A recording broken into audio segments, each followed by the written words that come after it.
Hello everyone, welcome to our YouTube channel study with friends. दोस्तों, जैसे कि आप सबको पता है, कल शिक्षा विभाग ने या लोक शिक्षण संचालय ने टीचर की वैकेंसी की जानकारी हमको दी है। तो विद्यार्थियों के मन में एक अजीब सा क्या है, असमंजस है। ठीक है, साथ ही बोला जाए तो बहुत दिनों बाद आरक्षण का मुद्दा कुछ हद तक सुलझा है, जिसके बाद वैकेंसी आ रही है। तो छात्र के मन में ये है कि क्या पढ़े क्या ना पढ़े करके। इसी कड़ी में आपके सामने एक सी टेट और सीजी व्यापम दोनों का एक विश्लेषण लाया हूँ। सी टेट और सीजी व्यापम इसलिए क्योंकि देखिए, बहुत सारे छात्र हैं जिनका सी टेट में पेपर फर्स्ट निकला है, सीजी वो पेपर सेकंड नहीं निकला, तो पेपर सेकंड के लिए तैयारी कर रहे हैं। ठीक है, तो वो बोलते हैं कि हम लोग पेपर सेकंड की तैयारी के साथ साथ जो सी टेट निकला है ना, ये केवल सी टेट की बात नहीं है। जिसका सीजी टेट में पेपर फर्स्ट निकला है वो भी इसकी तैयारी कर रहा है और पेपर सेकंड के लिए क्या कर रहा है, सी टेट का वेट कर रहा है। अब ये तो बात की बात है कि गवर्नमेंट जानेगा कि सी टेट को वैल्यूअल रखेगा या नहीं रखेगा। ठीक है, लेकिन अभी फिलहाल क्या पढ़ना चाहिए क्या नहीं पढ़ना चाहिए उसके बारे में डिस्कस करते हैं। साथ ही और एक और चीज उसमें लिखा है कि जो कोई शासकीय महाविद्यालय में शासकीय स्कूलों में पढ़ा रहे हैं उसको 2-2 नंबर करके प्रत्येक वर्ष के लिए मिलेगा, लेकिन अधिकतम 10 के लिए। ठीक है, जैसे कि कोई आत्मानंद में है, एकलव्य में है, उनको मिलेगा, लेकिन ऐसा नहीं कि पूरा उनको ही प्राथमिकता, एग्जाम उनको भी दिलाना पड़ेगा। क्लियर है? चलिए तो थोड़ा सा स्टार्ट करते हैं।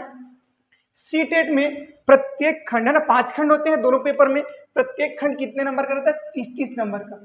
30-30 नंबर का, और मतलब कितना हो जाएगा आपका 150 मार्क्स का।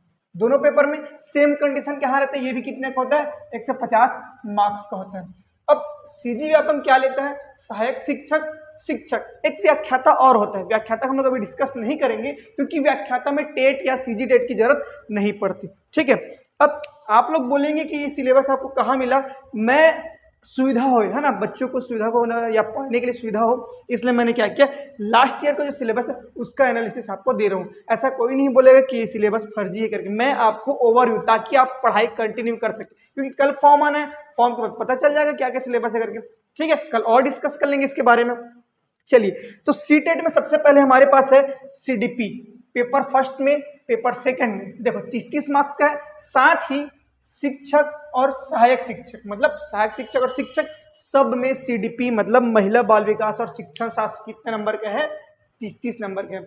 चाइल्ड डेवलपमेंट एंड पेडागोजी, ठीक है, ये आपका 30 नंबर का हो गया। मतलब ये मान के चलिए कि अगर आप सी टेट भी दिलाना चाह रहे हैं, है ना, और शिक्षक सहायक शिक्षक भी दिलाना चाह रहे हैं, तो सीडीपी को आपको ऐसा पढ़ना है कि चारों में आपका काम आए। मैं आपको बता रहा हूँ, हो सकता है आपका सी टेट निकला हो तब की बात है। ठीक है, उसका सेकंड सब्जेक्ट है आपके पास यहाँ पे हिंदी। ठीक है, ये भी 30-30 नंबर का है। आपके पास जो हिंदी है ना, सहायक शिक्षक और शिक्षक में, ये हिंदी दोनों का वेटेज कितना है? 25-25 मार्क्स का है। इसका है 25-25 मार्क्स का।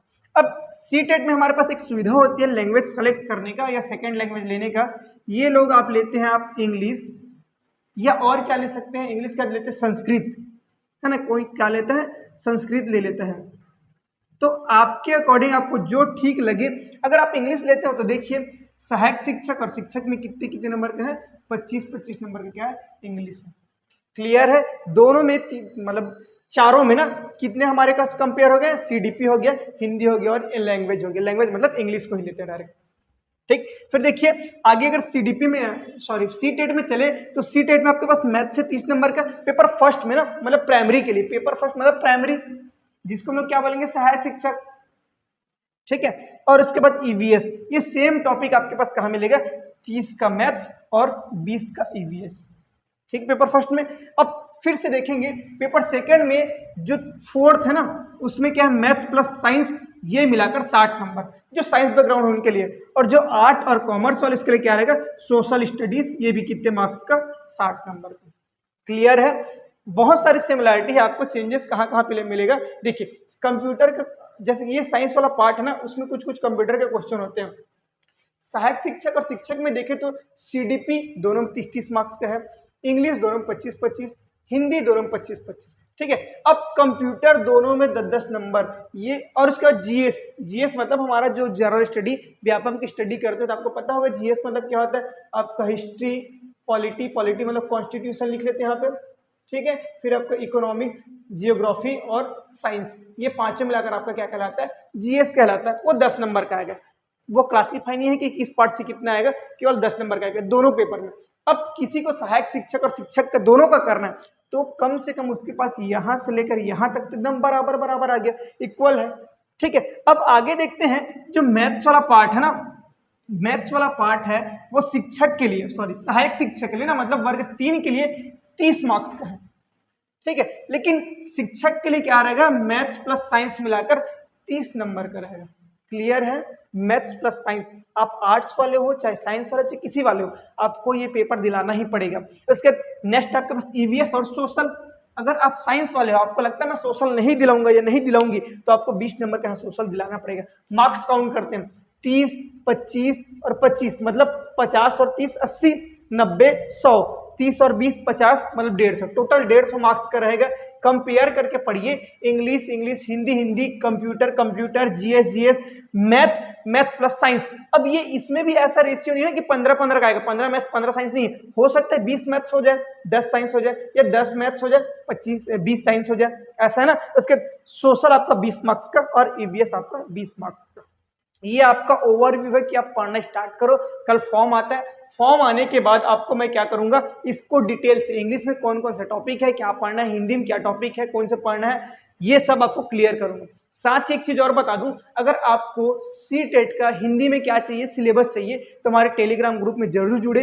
टेलीग्राम ग्रुप में आपको और भी बहुत सारे न्यूज इंफॉर्मेशन मिलते रहते हैं, करंट अफेयर की वीडियो भी डलते रहते हैं, तो आप कंटिन्यू हमारे साथ बने रहिए अगर आपको शिक्षक भर्ती करनी है तो। साथ ही मैं आपको बता दूं कि हमारे महासमुंद में है ना, स्टडी जोन क्लासेस में ऑफलाइन बैचेस चलती है, किसके लिए, सहायक शिक्षक के लिए, शिक्षक के लिए, दोनों के लिए। कंप्लीट स्टडी रहेगा शिक्षक सहायक शिक्षक का, टाइम बाउंडेशन नहीं रहेगा, 2 घंटा 3 घंटा जिस ड्यूरेशन में पेपर होना है उस ड्यूरेशन से पहले आपको पूरा कोर्स कंप्लीट कराया जाएगा विथ रिविजन। ठीक है, लेकिन ये कंप्लीट पैकेज रहेगा, ऐसा नहीं कि इस मंथ का कितना होगा, सेकंड मंथ का कितना होगा, ऐसा नहीं रहेगा। तो अगर आपको ऑफलाइन भी हमसे जुड़े तो ऑफलाइन जुड़ सकते हैं, ऑनलाइन भी आपसे जुड़ सकते हो। इसके साथ ही आज बता दूं, आज करंट की वीडियो नहीं आ पाएगी, करंट की वीडियो के लिए कल वीडियो डालेंगे। ठीक है, और याद रखिएगा करंट आपका शिक्षक के लिए जरूरी नहीं है, लेकिन हो सकता है जैसे शिक्षक की भर्ती आई उसी प्रकार हॉस्टल वार्डन है, एडीओ है, आरआई है, और भी बहुत सारे एग्जाम है, हो सकते हैं, तो हमको तैयारी करते रहना है। ठीक है, चलिए ठीक है, आप सभी को ऑल द बेस्ट। कल मैं आपको सिलेबस का और विश्लेषण प्रस्तुत करूंगा। इसके अलावा अगर व्याख्याता का जो सिलेबस मुझे प्राप्त होता है उस व्याख्याता का सिलेबस आपको प्रोवाइड करता हूँ। ठीक है, हमारे साथ जुड़े रहने के लिए आप सभी का धन्यवाद।